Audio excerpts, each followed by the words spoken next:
So hey guys, we are back with another video. आज की video में हम करने वाले हैं जेकेएसएसबी की लास्ट टाइम हुई फॉरेस्ट गार्ड की रिक्रूटमेंट के बारे में। करेंगे उसका प्रीवियस ईयर पेपर सॉल्व और देखेंगे कि कैसे कैसे क्वेश्चंस आने वाले हैं। इंपॉर्टेंट क्वेश्चन मैं आपको साथ में बताते चलूंगा, जैसे हर वीडियो में बताता हूँ। हमारे चैनल पे मैंने जेकेपी कांस्टेबल की जो लास्ट टाइम पेपर्स थे उनको पूरा सॉल्व किया है, हमने डिटेल एनालिसिस किया है उस चीज़ का। और जो भी इंपॉर्टेंट क्वेश्चंस है, मोस्ट रिपीटेड क्वेश्चंस है, वो मैंने आपको साथ साथ में बताए हैं। तो जिन्होंने वो वीडियो नहीं देखा, लिंक डिस्क्रिप्शन में मैंने दे दिया है चैनल उस वीडियोस का। तो आज बात कर रहे हैं हम सेक्शन 1 जो कि है इंग्लिश। इस वीडियो के होने वाले 3 से 4 पार्ट, तो आप बने रहना हमारे चैनल के साथ। तो स्टार्ट करते हैं पहले क्वेश्चन से। I do not believe that he is guilty. इसमें पूछा गया है कौन से काइंड ऑफ, कौन सा क्लॉज है यहाँ पे। ठीक है, तो यहाँ पे हम देख पा रहे हैं कि जो ही है वो एक नाउन है और जो गिल्टी है वो है एक विशेषता, जो नाउन की विशेषता बता रहा है। तो जहां पे नाउन और नाउन की विशेषता बताई जा रही है वो होता है नाउन क्लॉज। और नाउन आपने कैसे आइडेंटिफाई किया कि ही नाउन कैसे है, तो कोई भी पर्सन, प्लेस या थिंग की बात की जाती है जहां पे जिस चीज में, तो वो चीज होती है नाउन। तो यहाँ पे है किसी एक पर्सन की बात की जा रही है, ही इज ए पर्सन। तो और गिल्टी है उसकी विशेषता। ठीक है, तो ये नाउन क्लॉज है। क्वेश्चन नंबर 2 है when we reach the station the train had left आएगा इसका आंसर। क्यों? क्योंकि यहाँ पे हम बात कर रहे हैं पास्ट की। तो पास्ट की अगर हम बात करें तो हैड लेफ्ट आएगा, has left, will leave, is living इसका आंसर नहीं है। Dash traveller told us an interesting story. The traveller told us an interesting story. An क्यों आएगा? क्योंकि यहाँ पे आई का यूज किया है और आई क्या है? आई एक वॉवल है। ठीक है, तो वॉवल के साथ यूज होता है एन, और दी ट्रेवलर यहाँ पे लगेगा दी और यहाँ पे आएगा एन, तो answer number B. Question number 4, his argument did not dash my decision because they were not dash. His arguments did not affect my decision because they were not effective. क्यों? His arguments did not affect my decision. AFFECT क्यों?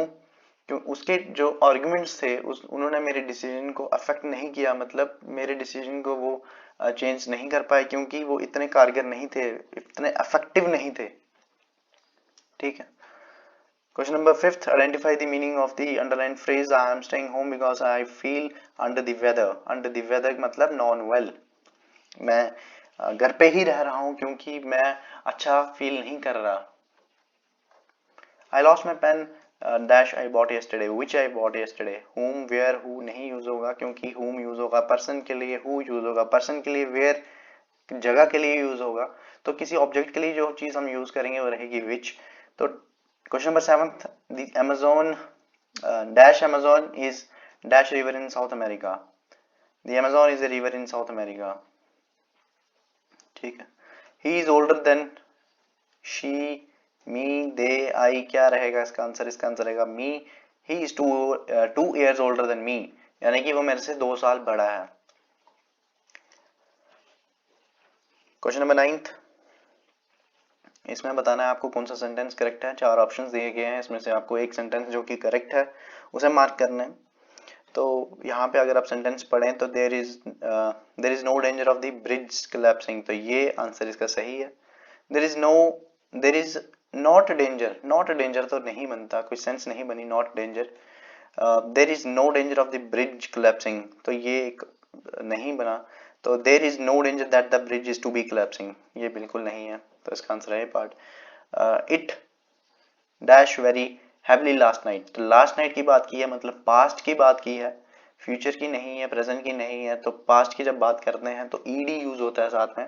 ING तभी use होता है जब हम present की बात कर रहे हो। तो इसका आंसर है it rained very heavily last night, यानी कि C part. Question number 11, she looks down upon her poor neighbours, she shows animosity towards her poor neighbours. ठीक है, इसका आइटम का ये मतलब है शोज एनिमोसिटी टुवर्ड्स, यानी कि उनकी तरफ थोड़ा, मतलब उनको थोड़ी ऐसे रूड नजरों से देखना, मतलब कुछ इस तरीके का। Direction for question number 12 and 13, मतलब क्वेश्चन नंबर 13 और 12 क्वेश्चन नंबर, ये 2 क्वेश्चंस हैं, इनको हम इस पैसेज के बेस पे सॉल्व करेंगे, इसके बलबूते पे सॉल्व करेंगे। आपको ये पैसेज पूरा पढ़ना है और जो इसका सारांश है उसके बेस पे आपको 12th और 13th क्वेश्चन को सॉल्व करना है। The author is describing a walking tour, क्यों? क्योंकि यहाँ पे मेंशन किया गया है on my walking tour, on my walking tour, my मतलब ये डिस्क्राइब कर रहा है ऑथर, ठीक है। वॉकिंग टूर, तो वॉकिंग टूर की बात की गई है। तो 13th क्वेश्चन है, the author did not make any arrangement in advance for the last night because he found no difficulty anywhere in finding accommodation. जब आप इस पूरे पैसेज को पढ़ेंगे तो आप इस आंसर को लगा पाएंगे। Question number 14th, the boy tripped on dash of a banana because he was taken aback dash of bells. तो पील इसका आंसर है। तो पील क्या होता है? पील मतलब छिलका। तो केले के छिलके पे एक बॉय जो है, एक लड़का जो है वो ट्रिप कर गया, यानी कि फिसल गया। क्यों? Because he was taken aback by peel of bells. Peel मतलब छिलका, पील मतलब पील ऑफ बेल्स, मतलब एक स्मूथ।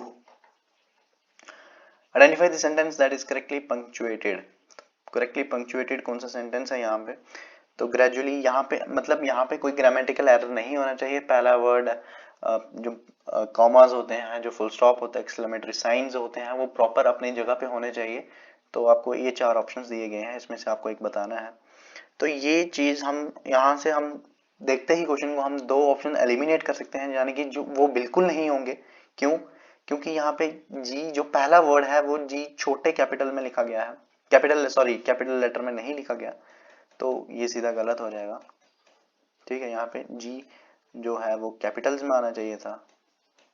ठीक, उसके बाद ग्रेजुअली, तो एक कॉमा आना चाहिए था यहाँ पे, जो यहाँ पे मेंशन नहीं किया गया था। तो इसका आंसर है D part, gradually comma the party came to an end and everyone went home. तो ये इसका आंसर है डी पार्ट। 16th क्वेश्चन है, सेम क्वेश्चन है, करेक्टली पंक्चुएशन का सही क्या चीज है यहाँ पे। तो हम यहाँ पे हम देख के सीधा बता देंगे कि पहला ऑप्शन हम एलिमिनेट कर सकते हैं, दूसरा एलिमिनेट कर सकते हैं। क्यों? इसका रीजन है, तो एक इसमें तो 2 रीजन है कि पहला जो लेटर है वो स्मॉल लिखा गया है, जो कैपिटल में लिखा जाना चाहिए था, टी बड़ा आना चाहिए था यहाँ पे। और दूसरी जो मिस्टेक है यहाँ पे वो यहाँ पे कि फुल स्टॉप आना चाहिए था, ठीक है, जो यहाँ पे मेंशन नहीं था। दूसरे पार्ट की बात करें, the teacher said you must work hard, यहाँ पे भी फुल स्टॉप नहीं है, देखो यहाँ पे फुल स्टॉप आना चाहिए था, तो ये बिल्कुल सही होता। तो ऐसी क्या चीज है तुझे? तो वो आंसर है C part.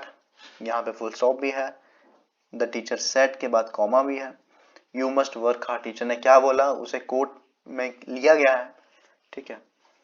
17th question, in a formal letter the return address should be written at the top right corner. पहला इसका ऑप्शन नंबर है ए पार्ट, क्योंकि जो एक फॉर्मल लेटर होता है, समझ लीजिए ये लेटर लिखा है, ये पेज पे लेटर लिखा है, तो जो रिटर्न एड्रेस है मतलब वापसी का एड्रेस है, वो कहाँ पे लिखा जाता है? वो लिखा जाता है इस कोने पे, लेटर के इस कोने में, तो ये है टॉप राइट।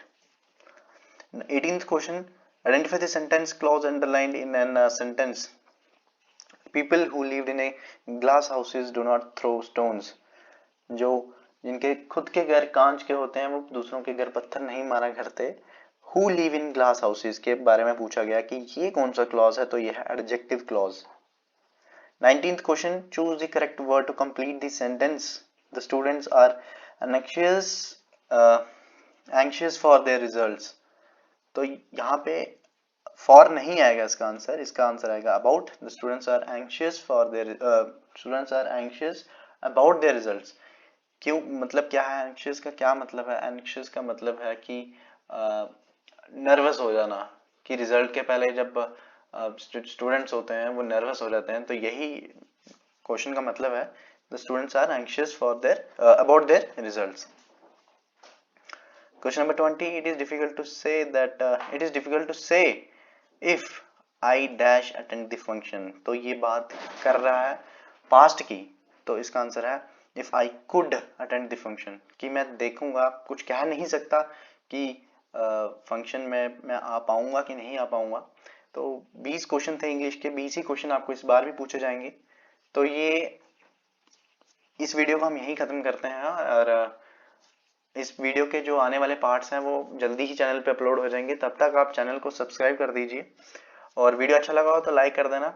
और हम ऐसे ही क्वेश्चन पेपर सॉल्व कर करके आपके लिए लाने वाले हैं। बाकी भी स्टेट्स कवर करेंगे हम, हिमाचल प्रदेश वगैरह, हरियाणा, दिल्ली, और जितनी भी पॉसिबल स्टेट्स हम कवर कर पाएंगे हम करेंगे, और आप सब लोगों तक पहुंचेंगे, and that too for free.